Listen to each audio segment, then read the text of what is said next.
Afternoon students. तो last videos में हम प्रेसिडेंट के इलेक्शन के बारे में डिस्कस कर चुके हैं और उसकी क्वालिफिकेशंस क्या क्या होनी चाहिए, उन दोनों चीज़ों के बारे में हम डिस्कस कर चुके हैं। यानी प्रेसिडेंट कैसे बनता है, उसके लिए क्या क्या क्वालिफिकेशन एक व्यक्ति में होनी चाहिए। आज हम बात करेंगे कि प्रेसिडेंट को अगर हटाना हो, रिमूव करना हो, उसके लिए एक स्पेशल टर्म इस्तेमाल किया जाता है, इम्पीचमेंट। यानी प्रेसिडेंट को हटाने की प्रोसेस को हम इम्पीचमेंट प्रोसेस कहते हैं। तो आज उसी के बारे में डिस्कस हम करेंगे। Procedure of removal from office, impeachment. यानी उसको ऑफिस से हटाने का क्या प्रोसीजर है, उसे हम इम्पीचमेंट कहते हैं। Tenure of the president of India is 5 years. ये हमें पता है कि प्रेसिडेंट का टेन्योर 5 ईयर्स का होता है इंडिया के अंदर। But according to article 61 of the Indian constitution, if the president breach होता है तोड़ना, द कॉन्स्टिट्यूशन। लेकिन आर्टिकल नंबर 61 ये कहता है अगर इंडिया का प्रेसिडेंट अपने कॉन्स्टिट्यूशन को ब्रीच करता है, तोड़ता है, then he can be removed from office through impeachment process. यानी अगर वह भी कॉन्स्टिट्यूशन को ब्रीच करता है तो उसको उसके ऑफिस यानी पद से इम्पीचमेंट प्रोसेस के थ्रू हटाया जा सकता है। ठीक है, अब इसके लिए हम क्या क्या चीज़ें होंगी, कौन कौन लोग होंगे, हम सब डिस्कस करेंगे। Each house of the parliament has the power to impeach him.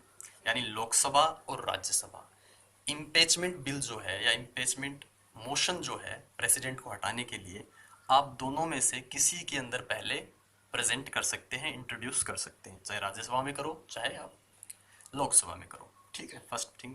Second है टू इनिशिएट, इनिशिएट यानी शुरुआत करना। The process of impeachment, signature of 1/4 of the total number of the respective house is required.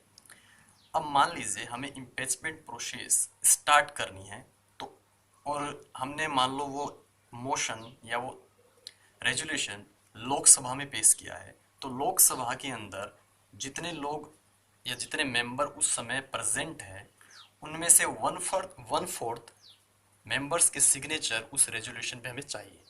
ठीक है, मान लीजिए 100 लोग उस समय प्रेजेंट हैं, तो हमें 25 लोगों की सिग्नेचर उस इम्पीचमेंट मोशन पर चाहिए। ठीक है, सेकेंड थिंग, आगे देखिए।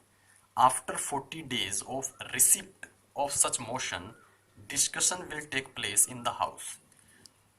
मान लीजिए 1/4 लोगों ने सिग्नेचर कर दिए और जो इम्पीचमेंट मोशन है उसे सौंप दिया लोकसभा को। जिस तारीख को आपने इम्पीचमेंट मोशन दिया, उस तारीख से लेकर 14 डेज के बाद, ठीक है, मान लीजिए 1 तारीख को आपने दिया तो 14 तारीख के बाद में उस मोशन के ऊपर डिस्कशन किया जाएगा, यानी विचार विमर्श किया जाएगा उसी हाउस के अंदर। मान लीजिए लोकसभा में हमने रखा था, तो लोकसभा में 14 दिन के बाद आफ्टर 14 डेज डिस्कशन किया जाएगा उस मोशन के ऊपर। If the impeachment motion gets passed with 2/3 majority of the member of that respective house. Lok Sabha में हमने पेश किया, 1/4 लोगों के सिग्नेचर लिए, 14 दिन बाद दोबारा आए, डिस्कशन किया और डिस्कशन के बाद उस मोशन को 2/3 मेजोरिटी यानी 2/3 लोगों ने कहा कि इसे पास कर देना चाहिए। यानी जो मोशन था उसके पक्ष में 2/3 लोग आ गए उस हाउस के। ठीक है,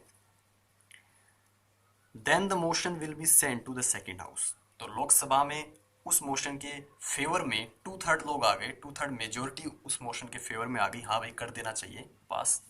ठीक है, सारे सब लोगों की जरूरत नहीं है, 2/3 लोगों की जरूरत है, उन्होंने उसे पास कर दिया। फिर वो मोशन लोकसभा में पास होने के बाद किसके पास जाएगा, राज्यसभा के पास। ठीक है, the second house will either examine these charges itself. अब जब सेकेंड हाउस में वो गया है मोशन, इम्पीचमेंट मोशन, तो सेकेंड हाउस क्या करेगा, जो जो आरोप लगे हैं प्रेसिडेंट पे, अब ऐसे ही तो हम हटा नहीं रहे हैं प्रेसिडेंट को, कुछ ना कुछ तो आरोप रहेंगे, एलिगेशन रहेंगे, तो उन एलिगेशंस को वो एग्जामिन करेंगे। या तो खुद वो हाउस करेगा और it will appoint a special committee to do so, या एक स्पेशल कमिटी बना दिया जाएगा, कमिटी बना दी जाएगी सेकेंड हाउस के द्वारा कि उस, ठीक है, तो एक कमिटी बना दी जाएगी सेकेंड हाउस के द्वारा, और उसका काम होगा जो जो एलिगेशन प्रेसिडेंट पे लगे हैं उनका एग्जामिन करना, उनकी जांच करना।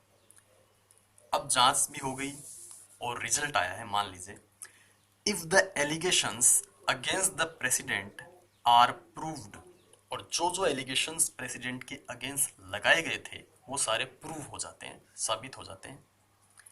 And the second house also accept the impeachment motion by 2/3 majority. देखो एक चीज याद रखना, सिग्नेचर हमें 1/4 लोगों की चाहिए स्टार्ट करने के लिए, उस मोशन को इनिशिएट करने के लिए। फिर उसी हाउस में पास करने के लिए हमें 2/3 लोगों की सिग्नेचर या मेजोरिटी चाहिए। सेकंड हाउस में भी पास करने के लिए हमें कितने लोगों की मेजोरिटी चाहिए? 2/3 लोगों की मेजोरिटी हमें चाहिए। तो दोनों बातें याद रखना, ठीक है। तो सेकंड हाउस में एलिगेशन क्या है साबित हो गए, तो वो भी क्यों वही पास नहीं करेंगे? एलिगेशन पास हो लागू होने के बाद या जो आरोप लगाए थे वो सिद्ध हो चुके हैं, तो हटाना जरूरी है प्रेसिडेंट को। और सेकंड हाउस ने भी 2/3 मेजोरिटी के साथ इम्पीचमेंट मोशन को पास कर दिया। Then the president is considered, consider होता है माना जाना या समझा जाना, to be removed from office from the date of acceptance of motion. तो जिस तारीख को वह मोशन सेकेंड हाउस एक्सेप्ट करेगा 2/3 मेजोरिटी से, मान लीजिए 4 तारीख को एक्सेप्ट किया गया है, 2/3 मेजोरिटी के साथ मोशन को पास किया गया है, उसी तारीख से 4 तारीख से ही प्रेसिडेंट को हटा हुआ मान लिया जाएगा, यानी उसे पद से हटा हुआ मान लिया जाएगा, ठीक है, या समझ लिया जाएगा। तो कंसीडर्ड का मतलब होता है मान लेना या समझ लेना। आज हम सिर्फ इसी चीज़ के बारे में डिस्कशन करेंगे। जो नेक्स्ट वीडियो आएगा उसमें हम पावर्स के बारे में डिस्कशन करेंगे, यानी प्रेसिडेंट के पास कौन कौन से पावर्स हैं। प्रेसिडेंट के पास 2 पावर्स होते हैं, ठीक है। अगर ब्रॉडली कैटेगराइज करें, वैसे तो बहुत सारे हैं, 1 बाय 1 हम जानेंगे, लेकिन अगर उनको हम कहते हैं ना कि अगर मैन हेडिंग्स अगर अगर बनाई जाए उनकी, तो उनकी 2 हेडिंग बनाई जा सकती हैं। पहला है नॉर्मल पावर्स और दूसरा है इमरजेंसी पावर्स। तो आगे आने वाले वीडियोस में हम पहले नॉर्मल पावर्स के बारे में डिस्कशन करेंगे और बाद में हम इमरजेंसी पावर्स के बारे में डिस्कशन करेंगे।